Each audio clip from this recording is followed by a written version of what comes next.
Last week,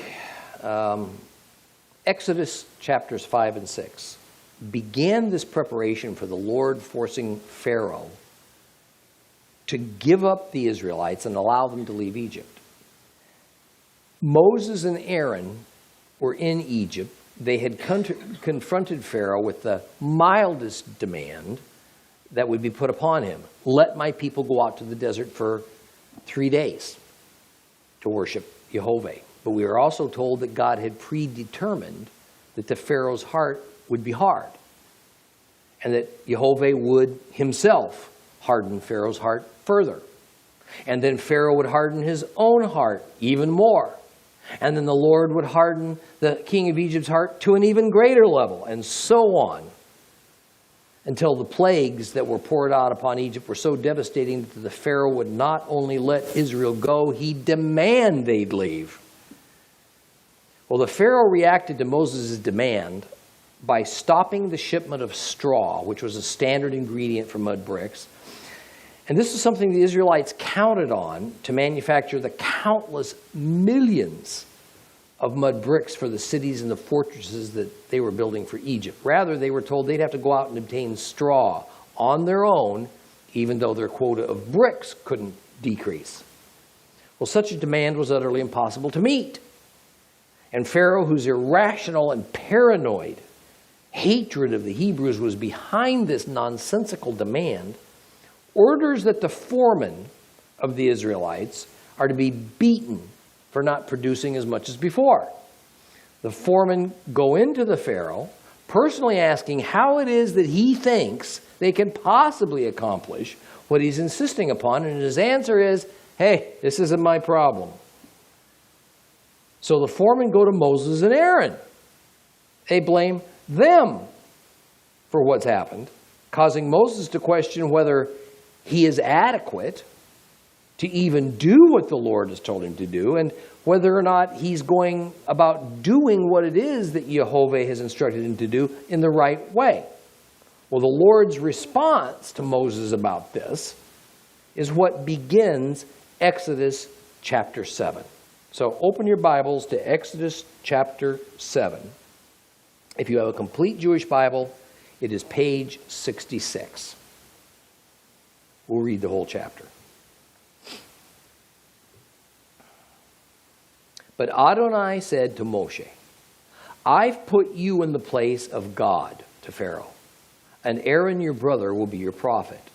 You are to say everything I order you, and Aaron your brother is to speak to Pharaoh and tell him to let the people of Israel leave his land. But I will make him hard-hearted, and even though I will increase my signs and wonders in the land of Egypt, Pharaoh will not listen to you. Then I will lay my hand on Egypt and bring my armies, my people, the sons of Israel, out of the land of Egypt with great acts of judgment. Then when I stretch out my hand over Egypt and bring the people of Israel out from among them, the Egyptians will know that I'm Adonai.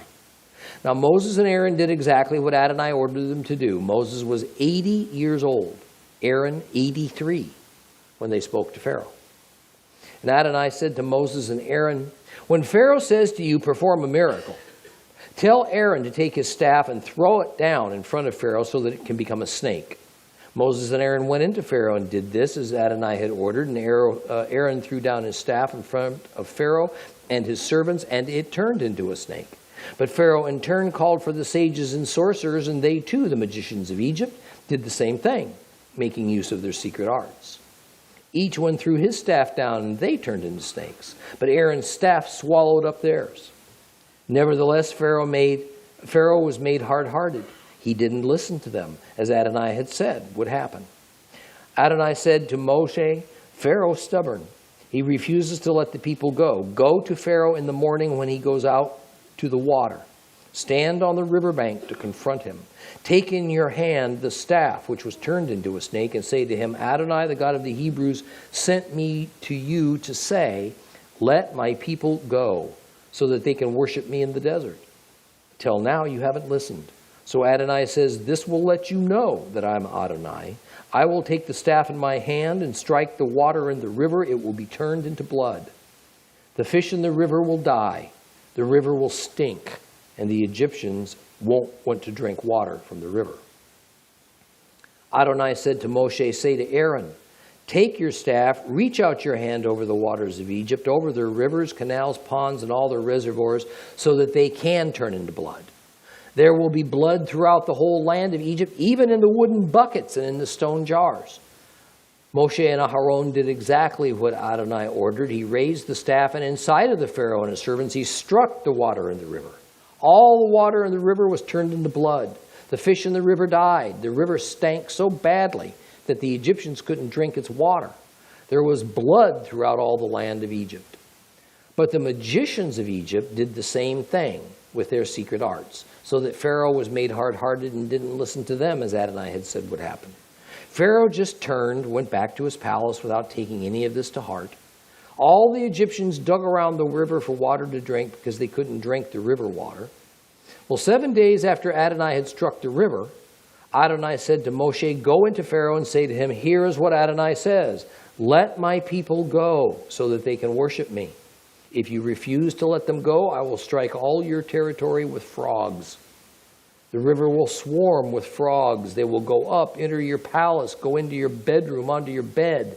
They'll enter the houses of your servants, of your people, go into your ovens, your kneading bowls. The frogs will climb all over you, your people and your servants.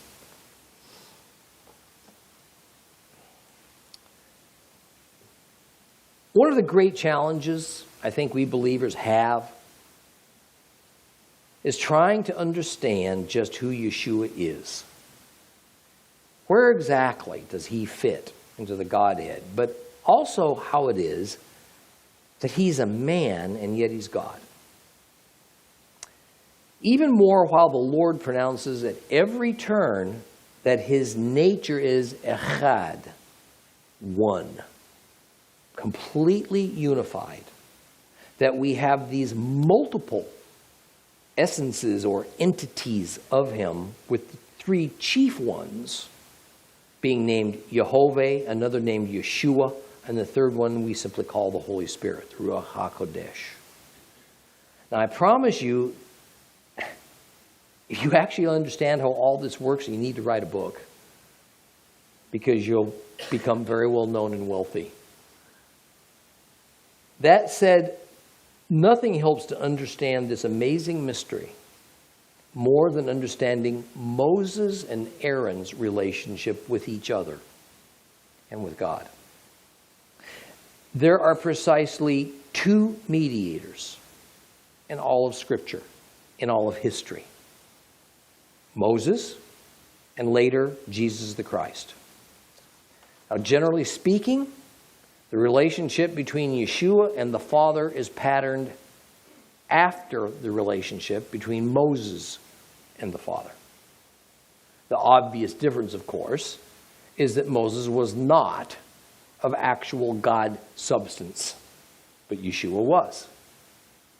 Therefore, let the impact of the words of Exodus 7, verses 1 and 2 sink in a little bit.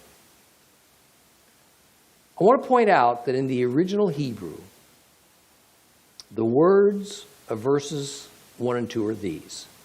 Yehovah said to Moses, see, I place you in the role of Elohim to Pharaoh, with your brother Aaron being your Navi. Now, that is, the Father places Moses, the mediator, in the role of a divine being, a God, with Aaron being the earthly spokesman for the divine being. Navi is the typical Hebrew word that in other places are translated as prophet. Do we not see that same pattern with Christ? The Father puts Yeshua in the role of divine God, and there will also be a prophet as a spokesman to pave the way for Yeshua, John the Baptist. God, mediator, prophet. This was Moses' situation. This is our Savior's situation. And both answer to an even higher authority in heaven. This arrangement was perfectly understandable to Pharaoh. After all, Pharaoh was considered divine, at least he thought of himself that way. And now Moses would be the divine negotiator for his God, Jehovah. Of course, in reality, Pharaoh was no more a god than was Moses a god. The difference is, Pharaoh was delusional. Moses was indeed imbued with the power of God. I mean, we're talking a mismatch here. So as we move along, I want you to pay close attention to how Moses behaves, what he does, what the Lord expects of him, because it's a shadow, a pattern of what will be Yeshua's ministry. Well, chapter 7 begins this series of plagues that God will use to strike Egypt and eventually result in the king of Egypt letting the Israelites leave.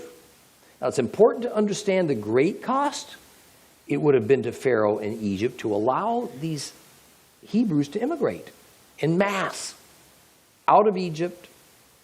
And Pharaoh was very paranoid about the possibility of this happening.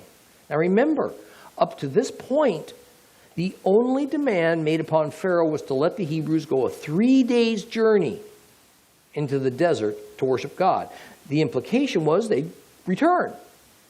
But Pharaoh didn't trust this. He figured that if he gave his permission, they would just keep on going and never return. In fact, in later verses, we'll see Pharaoh cave in a couple of times. And then he would demand that Israel leave their flocks behind to ensure that they'll come back. Egypt had a population of around 10 to 12 million people at this time. Israel made up something between 2.5 and 3 million of that number. Now think this through.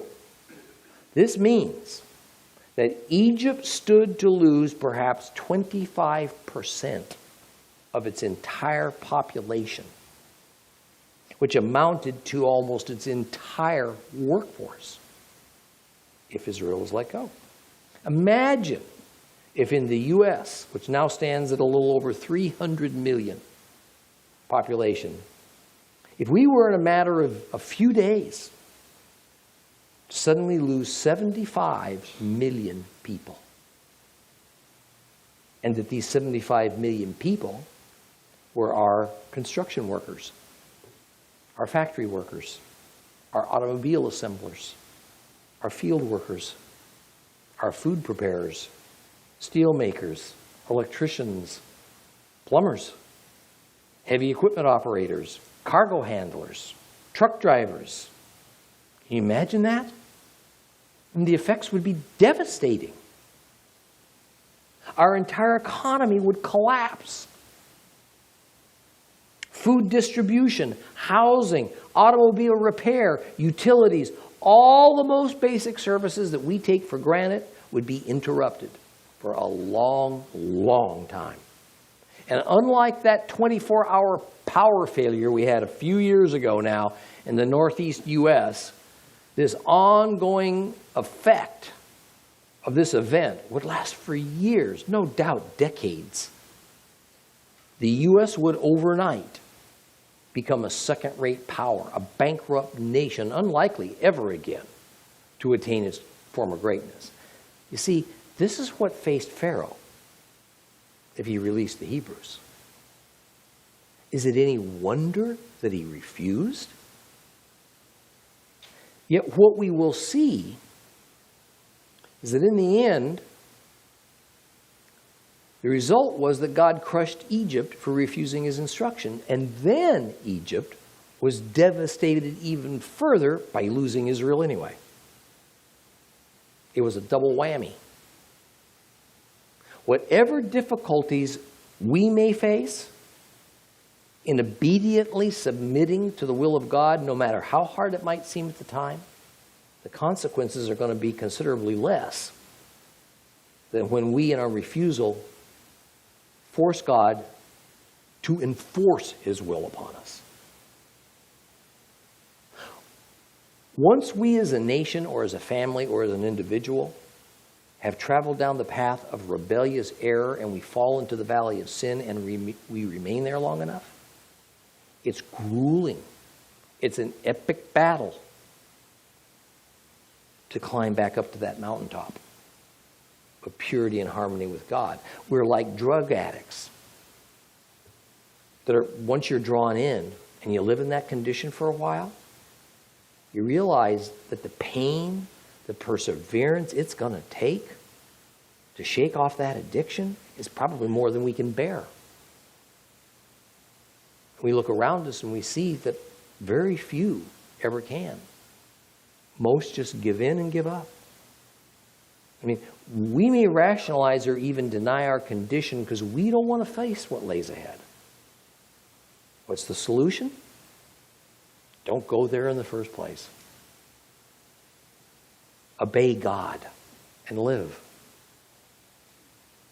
But if you ever do find yourself there, be realistic enough to know that while the fight back towards a right relationship with God is going to be hard, you can do it with God's help, provided you're sincere and you adjust your ways to meet God's ways. And the rewards are going to be worth the effort. Well, before we get into all the plagues, I want to set the stage. First of all, the Hebrew word typically translated as plague is nera. Nera. Now, nera is a generic word. It simply means stricken, as in some type of a blow upon something or someone, usually with the idea that the blow is a punishment for an offense. So this strike, this blow, can take many forms. It could be a sickness, it could be a pestilence, it could be an earthquake, it could be the loss of a loved one to death, the loss of wealth and prosperity. It could, of course, also be a plague. So calling all 10 nega, strokes, against Egypt plagues, in our more modern sense of the word plague, it's a little bit off course, although a couple of those strokes were most certainly plague-like. Next, properly speaking, there were only 9 strokes or plagues, with the 10th actually being judgment. The first 9 were to convince Pharaoh to avoid the judgment that Jehovah had said would occur if that great king wouldn't release Israel. The judgment was that God by his own hand would do what? Kill all the firstborn of Egypt. That was judgment. Now these strokes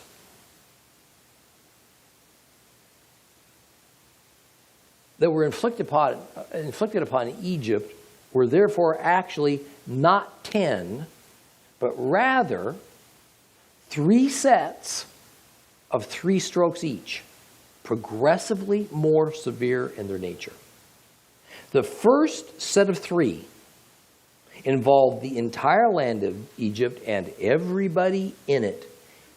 Egyptians, Hebrews, visitors, all were affected by them. They were generally mild, causing a little more than inconvenience and discomfort. The next 2 sets of 3, that is, the next 6 strokes, were visited only upon the Egyptians. God in this way divided and separated his people from all others in the land of Egypt.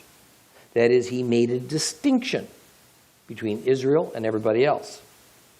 While Pharaoh had been personally informed in his palace by Moses and Aaron that Israel had been set apart for God, the people of Egypt would only find this out by experiencing that God makes a distinction between Israel and everyone else. One can only imagine how quickly the news spread beyond Egypt that these terrible blows were suffered by the Egyptian people and included the God-man Pharaoh himself, but it left the Hebrews, strangely enough, completely unaffected. Now, indeed, these plagues were of supernatural origin. They were miracles from the power of God. However, in reality, What occurred in each of them also occurred in nature from time to time, though not to the extent now happening. It is completely normal, according to the Scriptures, that God would use ordinary events and circumstances and nature's various elements in an extraordinary way to achieve His purposes. What separated these 9 devastating strokes from the same types of occurrences which occasionally appeared naturally was, they occurred when Moses commanded them. And they came at an abnormal time of year, and they were greatly more severe than had ever occurred before, and they happened one right after the other. It left no doubt to the Hebrews or to the Egyptians that the God of Israel controlled every natural process known to man. We know from the Scriptures, we read it in chapter 7, that the first stroke lasted for 7 days. We also know that the judgment upon Egypt, what we usually call the 10th plague, when God killed all of Egypt's firstborn, and which marks the first Passover, happened on one night on the 14th of Nisan, which is early spring. The 7th plague struck Egypt's agriculture. And the Bible tells us the state of development of certain field crops, which gives us then a good idea of the season it happened in, which would have been around the end of January, the 1st of February, according to our calendar. Various Bible scholars have used this and other data to speculate that from the first plague to the final judgment, the killing of the firstborns, was over an entire period of about 10 months from beginning to end. That is, the event began in May, June, ended the following March, April. Some see it as a little less, maybe 8 months. Either way, we see that this series of blows against Egypt played out over an extended period of time, and that Pharaoh and his advisors had ample time to consider what was happening, what their response should be. And what should that response have been? Repentance and compliance. In between each plague, the government and the people likely gained some amount of false hope when the effects seemed to subside. And then life at least moved a little bit back towards normal. Yet what actually happened was that as each day passed after a calamity, Pharaoh grew complacent. He was less concerned that there would even be another one. He just returned to his normal day-to-day activities, addressing his ongoing agenda and affairs of state. I mean, what could be a better picture of our human nature than this? A few days, I remember, after 9/11, a great part of our nation filled their pantries with extra food and water. Plastic sheeting, duct tape, a lot of duct tape. Kept their gas tanks filled. We heightened our senses for any sign of something abnormal occurring. Our churches, our synagogues overflowed. Volunteerism skyrocketed. Now, 15 years later, our sanctuaries are as sparsely filled as before. Our blood banks run dry. For a time, this nation's believers wondered out loud how we might have displeased the Lord. Why His hand of protection had been lifted from us. Now, we're right back to hearing too many pastors say once again, oh, God doesn't ever punish His people. It was simply evil doing what evil does. We're more concerned with the inconvenience that the extra security at our airports and office buildings causes than what might happen if it wasn't there. People haven't changed a whole lot in 3,500 years, have they? Well, one final peculiarity about these 9 strokes against Egypt, we'll move on. The third stroke, remember I told you there were three sets of 3 strokes each. The third stroke of each group of 3 always came unannounced to Pharaoh. That is, 2 calamities would occur in succession, but each time Moses would first warn the Pharaoh and explain the nature of these coming punishments. Then a third terrible one would happen, but Pharaoh would not be forewarned. So plagues 1 and 2, then 4 and 5, then 7 and 8 occurred with advance notice to the king of Egypt. Plagues 3, 6, and 9 happened with no prior notice to Pharaoh. To Pharaoh and his brain trust, it appeared that Aaron and Moses were responsible for this series of calamities, just as the king's magicians were given credit for their own sorcery. Yet it was hard to pin plagues 3, 6, and 9 on Moses and Aaron, since they were not present before Pharaoh to tell him what was about to happen. God used the third of each series of 3 plagues to show Pharaoh and his cronies that Jehovah was the author of these things, not as mediator, Moses, not as prophet, Aaron, and that Jehovah God of Israel was supreme over all things everywhere, including Egypt. Now, understanding this helps us as we look back at the very first verse of chapter 7, where God sends Aaron and Moses back to Pharaoh with another demand. And Jehovah says to Moses, I will make you as God to Pharaoh. Indeed, this first stroke Moses was about to announce through Aaron would appear to Pharaoh as though it was Moses' doing. So by Pharaoh's thinking, indeed, Moses was as a god to make such supernatural things happen at his command. And by the way, Pharaoh knew full well he couldn't do these things that Moses did. Well, in verse 3, God tells Moses that he will harden Pharaoh's already rebellious and defiant heart for the purposes of showing Egypt my signs and wonders, in order that Egypt will know that I am Jehovah. So what we see here is that it's not just a matter of convincing the Pharaoh. God wanted Egypt, the millions of common people, to be made acutely aware of his power and glory. Now, certainly, it would take Pharaoh's permission for Israel to go, but God wanted all of the people of Egypt to learn who he is. Why? Undoubtedly so they would give up their false gods and worship him. Pharaoh was never going to worship Jehovah. He was only going to be defeated and then comply grudgingly. Pharaoh's heart had long ago passed the point of no return.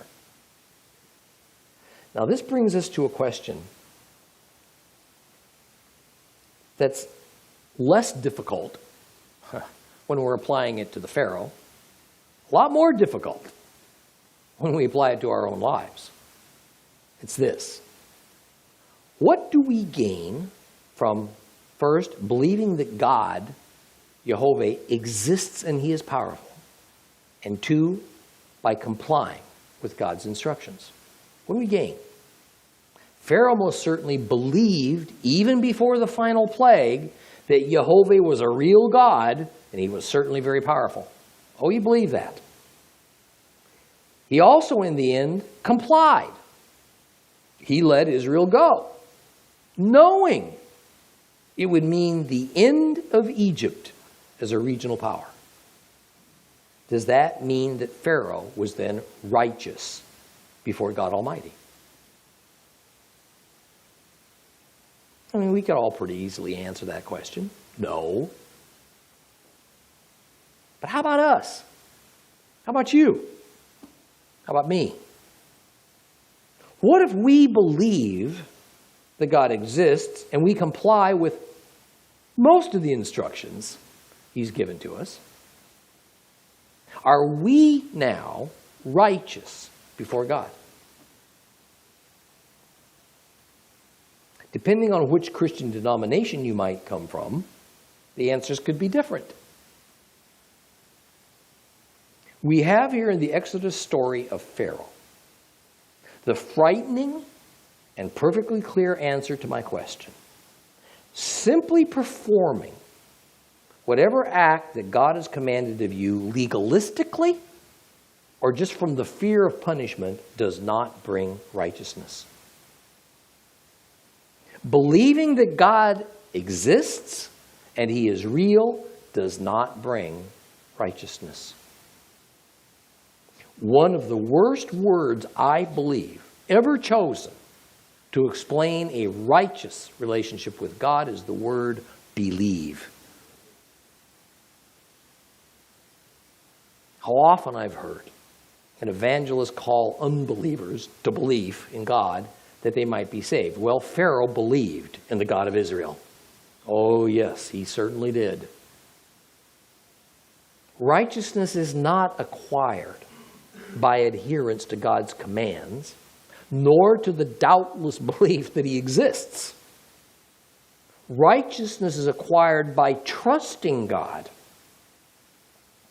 And then Jehovah, in turn, declaring you or me to be righteous. Pharaoh believed, but he didn't trust God. What's trust? Theologians have argued over that precise definition for centuries. What all of them do agree on, though, is that the basis of trust is faith and commitment that God is who He says He is, and that He is able to do what He says He will.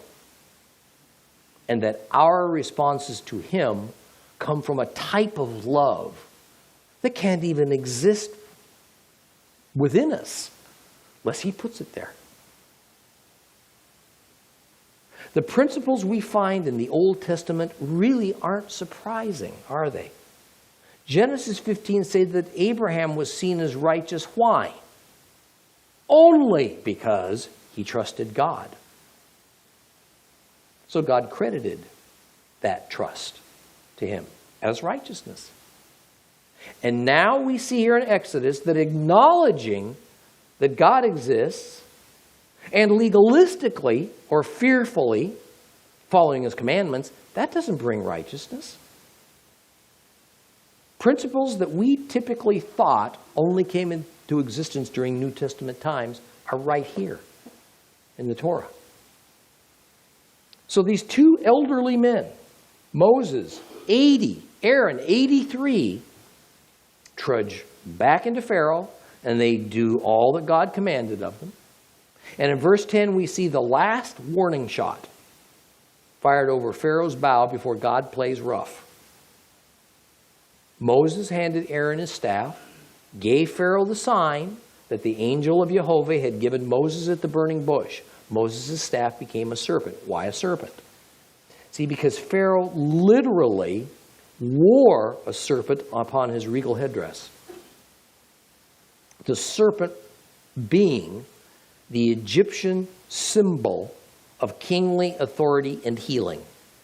This was a direct insult and challenge to Pharaoh's authority. Through Satan's power to counterfeit, Pharaoh's sorcerers imitated the miracle, and they turned their staffs into snakes. But God's power overwhelmed that of the magicians, and Moses' staff swallowed up their snakes. As predicted, Pharaoh just scoffed at this demonstration of divine power. The last warning ignored, the battle begins in earnest. In verse 15, God instructs Moses to go out to the Nile the following morning and to meet Pharaoh there. Now, how Moses knew where to meet Pharaoh is the subject of a lot of conjecture. Some believe that there was a regular religious rite that occurred at the same spot every day in which Pharaoh was involved. Others believed it could have been part of Pharaoh's normal morning routine to go out to the Nile and perhaps bathe. In any case, there's no chance Pharaoh would have been alone. His royal court would have been with him. Well, Moses pronounces to Pharaoh the coming of the first stroke. The first Negah, or more correctly, Negef. Moses smites the water of the Nile with his shepherd's staff. The Nile turns blood red. Not just the great river itself, but all the canals and ponds and reservoirs that the Egyptians had built, as well as the many branches of the Nile, turned bloody red. Now, this miracle happened over the full length and breadth of Egypt, affecting everyone. Nobody was spared from its effects, and that includes the Hebrews, because they counted on the Nile for water just like everybody else. Even water that was not currently in contact with the Nile, but that had come from it, turned to blood. In the cooking pots, in the storage containers, everything that held water taken from the Nile. Now, interestingly, Egypt's sorcerers were able to imitate this, just as they were able to counterfeit the turning of staffs into snakes. And of course, what would have been better is if Pharaoh's magicians could have overcome and restored the Nile to its freshness. But they didn't, undoubtedly because they couldn't. One would have thought this awesome spectacle of the Nile turning blood red and the royals receiving reports that it occurred everywhere in Egypt might have swayed the Pharaoh. It didn't. Why? Well, in addition to the hardened condition of the Pharaoh's heart, many Bible scholars believe that what occurred here was something that the Egyptians had seen before, just in smaller measure. Every year, at the time of the rise of the Nile, silt would color the water a characteristic red, and the rich nutrients contained in the silt spurred the growth of microorganisms to create an effect that most of us who live near the ocean are familiar with, a red tide. This eats up the necessary oxygen in the water. It kills millions of fish, and it causes a pretty bad stench.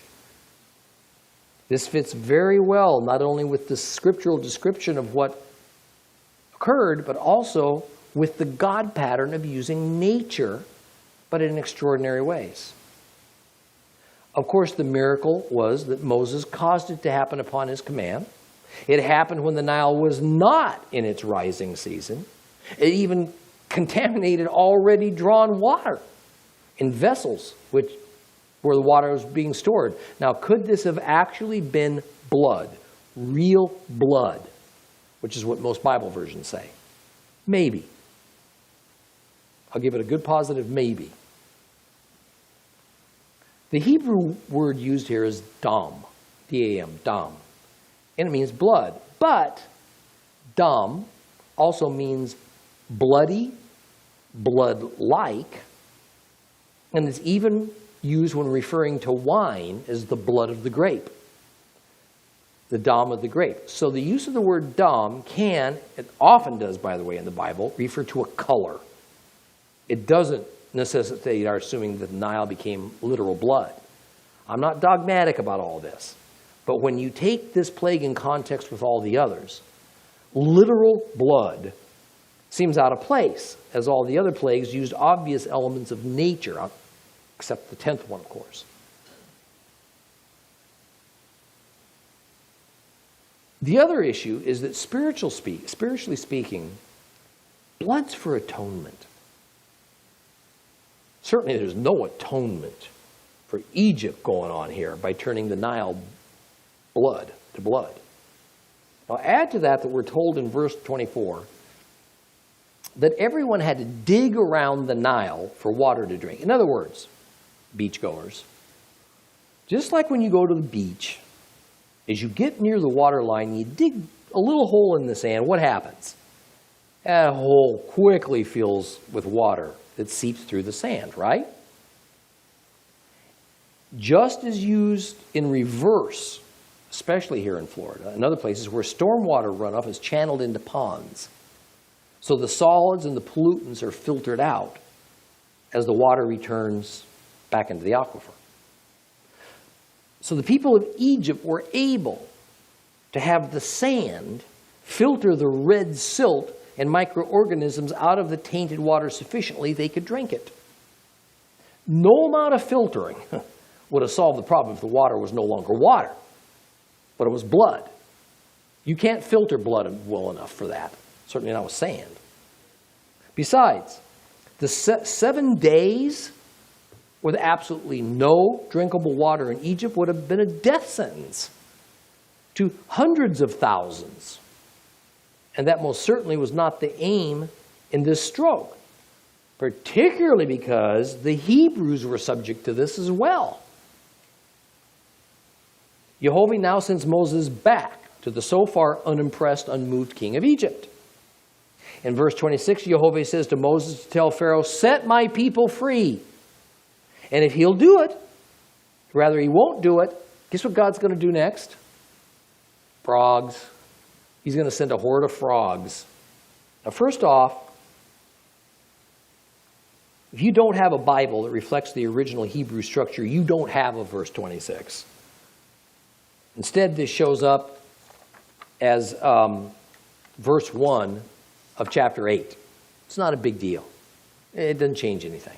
But for the sake of everyone who doesn't have the older Hebrew Bible structure, we'll go ahead and stop at this point, and we'll read chapter 8. So let's read chapter 8 of Exodus. If you have a complete Jewish Bible, it starts on page 67. Exodus chapter 8.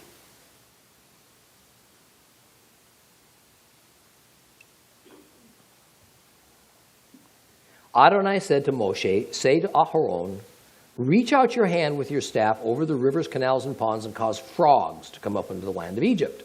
Well, Aharon put out his hand over the waters of Egypt, and the frogs came up and covered the land of Egypt. But the magicians did the same with their secret arts and brought up frogs into the land of Egypt. Then Pharaoh summoned Moses and Aaron and said, intercede with Adonai to take the frogs away from me and my people, and I will let the people go and sacrifice to Adonai. Moses said to Pharaoh, not only that, but you can have the honor of naming the time when I pray for you, your servants and your people, to be rid of these frogs, both yourselves and your homes, and that they stay only in the river. And he answered, tomorrow. Moses said, it'll be as you have said. And from this you will learn that Adonai our God has no equal. The frogs will leave you and your homes, also your servants and your people. They will stay in the river only. Well, Moshe and Aharon left Pharaoh's presence, and Moshe cried out to Adonai about the frogs he brought on to Pharaoh. Adonai did as Moshe had asked. The frogs died in the households, courtyards, and fields. They gathered them in heaps till the land stank. But when Pharaoh saw that he had been given some relief, he made himself hard-hearted and wouldn't listen to them, just as Adonai had said would happen. Adonai said to Moshe, say to Aharon, reach out with your staff and strike the dust on the ground. It will become lice throughout all the land of Egypt. They did it. Aaron reached out his hand with his staff and he struck the dust to the ground, and there were lice on people and animals. All the dust on the ground became lice throughout the whole land of Egypt. The magicians tried with their secret arts to produce lice. They couldn't. There were lice on people and animals. And then the magician said to Pharaoh, this is the finger of God. But Pharaoh was made hard-hearted, so he wouldn't listen to them, just as Adonai had said would happen. Adonai said to Moses, get up early in the morning. Stand before Pharaoh when he goes out to the water and say to him, here is what Adonai says, let my people go so that they can worship me. Otherwise, if you won't let my people go, I will send swarms of insects on you, your servants, your people, into your houses. The houses of the Egyptians will be full of swarms of insects, likewise the ground they stand on. But I will set apart the land of Goshen, where my people live. So no swarms of insects will be there, so that you can realize that I am Adonai right here in this land. Yes, I will distinguish between my people and your people, and this sign will happen by tomorrow. Adonai did it. Terrible swarms of insects went into Pharaoh's palace and into all of his servants' houses. The insects ruined the entire land of Egypt. Pharaoh summoned Moses and Aaron and said, go, sacrifice to your God here in the land. But Moses replied, it would be inappropriate for us to do that, because the animal we sacrifice to Adonai our God is an abomination to the Egyptians. Won't the Egyptians stone us to death if before their very eyes we sacrifice what they consider an abomination? No, we will go 3 days' journey into the desert and sacrifice to Adonai our God as he's ordered us to do. Pharaoh said, I will let you go so that you can sacrifice to Adonai your God in the desert. Only you're not to go very far away.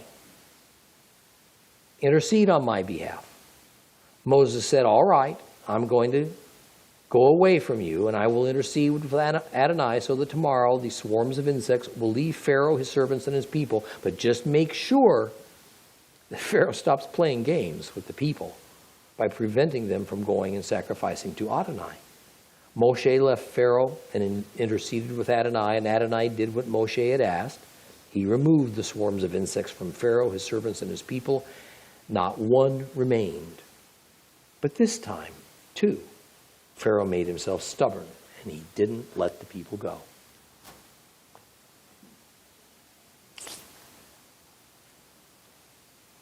Why frogs? Because a frog was the animal symbol of fertility in Egypt. And Heket was the frog fertility goddess. So here we have a further assault on the Egyptian false religion. But this inundation of frogs is also a naturally occurring phenomenon along the Nile, only in much smaller numbers than we have here. This typically occurs along the Nile in the October-November time frame. So we have a kind of a mile marker to watch the progression of strokes upon Egypt that had begun in the summer. And now the latest one, the frogs, was probably occurring in the fall. Now the supernatural nature of this happening was, again, Moses directed it. That the number of frogs was enormously beyond imagination, and rather than simply hanging around the banks of the Nile for a short time near the puddles of water is what usually happens, these frogs wound up in people's homes, their bedrooms, even inside their bread ovens. Now, typically when these frogs emerged from the mud, they became a feast for the ibis that inhabited the shores of the great river.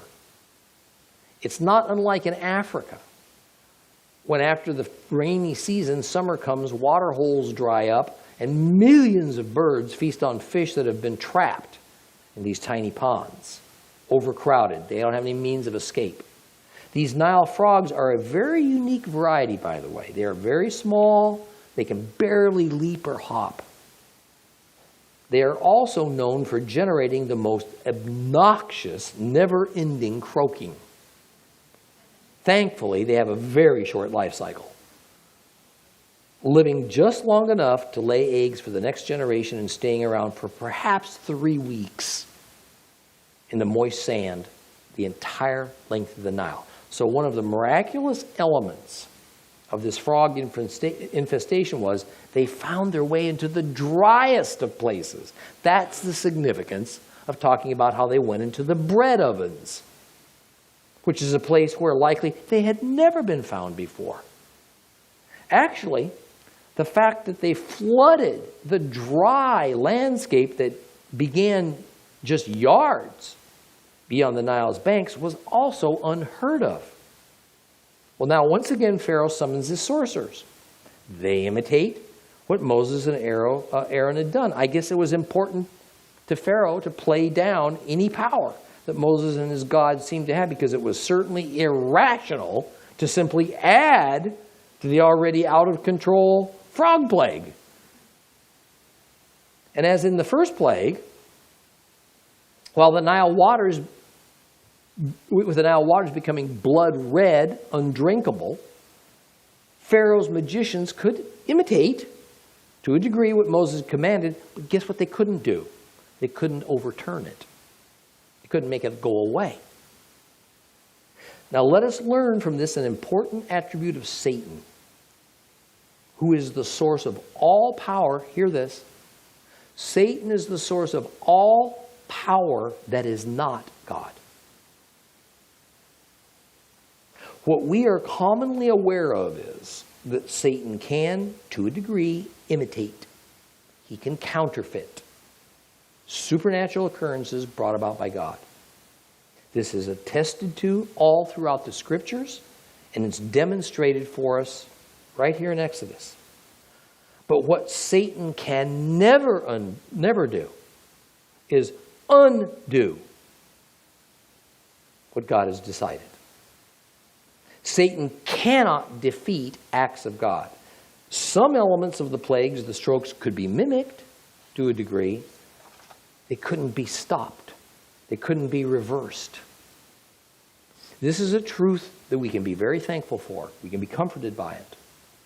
And we should remember, as we find ourselves dealing with matters from time to time which seem to have demonic forces, this is the principle.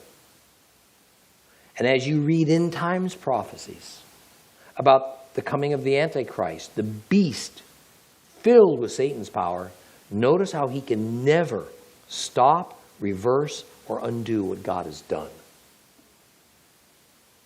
God only allowed Satan enough power to mimic. And only that to a point. That really but serves to bring about God's plan. Well, pretty quickly, the frogs apparently got to Pharaoh. Because here, in only the second of what would prove to be 9 strokes, Pharaoh tells Moses to plead with Jehovah to call off the attack of the frogs. And in return, he will let Israel go into the wilderness to offer sacrifices. And as if to underscore God's power, Moses asked Pharaoh, hey, when would you like him to disappear? You call it, we'll do it. I mean, talk about rubbing it in. But there was a very important point to all this. This act of Moses letting Pharaoh determine the time and the place for the frog removal activities, something that neither the Pharaoh or his magicians could do, served to emphasize the God of the Hebrews' enormous sway and power over nature and over time. Moses says, okay, it'll be just as you say, Pharaoh. And he proceeds to go to God with Pharaoh's request. Now, just a little note here. While Moses was most certainly right to immediately proceed to God, Moses already had the authority to call off the frogs. Now remember, Jehovah told Moses, you will be as God. If Moses spoke it, it would be as if God spoke it. And Moses had agreed to Pharaoh's request that it be tomorrow that the frogs were removed. So it's a done deal right there at that moment. Nothing further was required. Well, the next day, as Moses promised Pharaoh, the frogs just suddenly died. The people had little choice but to go gather up the millions and millions of little frog carcasses, put them in a pile in order to get them out of their houses, their pathways, out of their cooking utensils. I mean, what a stench went up all over Egypt as these little tiny croakers died. Then they began to decay. And the Pharaoh, as he would do a number of times, changed his mind. I'm not going to release Israel to go worship God. As our Bibles correctly say, Pharaoh hardened his heart. Notice that opposed to it being God who hardened Pharaoh's heart this time, it was Pharaoh who hardened his own heart. Little footnote. We're going to end it for the day. Associated with Pharaoh changing his mind, there's some humor here that our Bibles, English Bible translations mask, so we don't get to enjoy it. Verse 11, if your Bible had the extended chapter 7, or the more traditional Bible, verse 15, says, when Pharaoh saw there was relief from the frogs, he hardened his heart. Well, the Hebrew word that is translated relief, or some Bibles say respite, is revacha. Revacha. It literally means breathing room. So here we're told that the whole land stank from the piles of dead frogs, but when the Pharaoh finally got some what? Breathing room. When the stench died down, he changed his mind. In the original Hebrew, it was intended that the word stench versus breathing room was to play off of one another. Cute, huh? Okay, this is a good place to end our lesson this week. We'll get back into it next time.